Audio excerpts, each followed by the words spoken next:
Joseph de la Capelle, catholique et légitimiste, vous pouvez m'appeler au 06 25 85 92 37. Aujourd'hui, c'est les 108 ans de la première apparition de la Sainte Vierge à Fatima.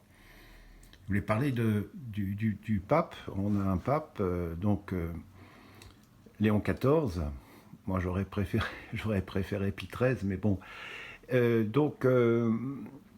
Qu'en dire? Je suis catholique, donc je vais dire que du bien. Moi, j'ai trouvé que l'apparition sur le balcon était très bien.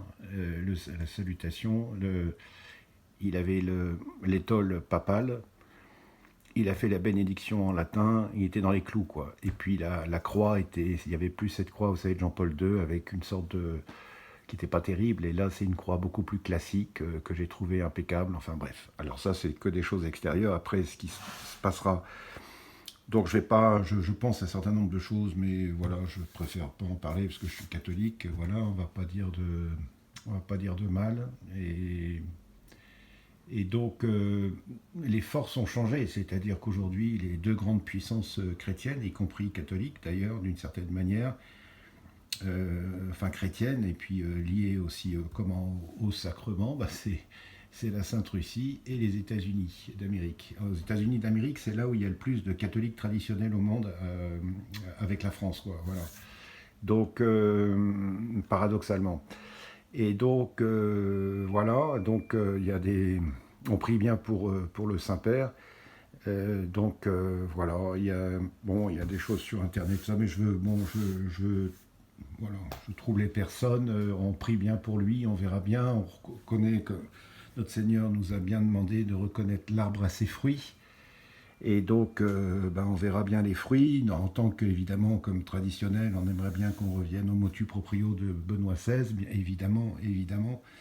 Et puis voilà, donc bon, la Sainte Église catholique, c'est un bateau amiral énorme, donc les changements de direction voilà, c'est compliqué. Il doit être dans des situations, on connaît. Hein.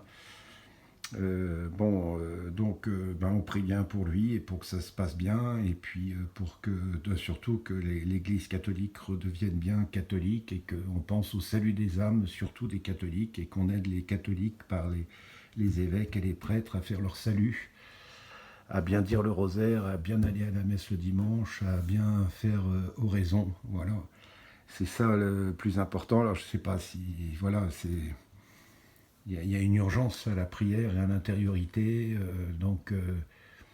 voilà. Enfin bref, en union de prière, donc avec le Saint-Père, et puis avec tous les catholiques, et avec tous les catholiques qui souffrent, ceux qui sont attachés à la tradition et qui ont ramassé quand même, et sans parler des prêtres qui sont attachés à cette liturgie, qui ont été objectivement persécutés par le pape François, et puis les évêques qui lui obéissaient. Voilà. Voilà ce qu'on peut dire aujourd'hui, ce 13 mai 2025. À très bientôt à tous, que Dieu vous garde, Notre-Dame de Boulogne, Notre-Dame de France, Notre-Dame du Vatican, Notre-Dame protectrice de la Sainte Église catholique, Saint-Michel protecteur de la Sainte Église catholique, Saint-Joseph protecteur de la Sainte Église catholique. Priez pour nous. À très bientôt à tous, Deus et Rex.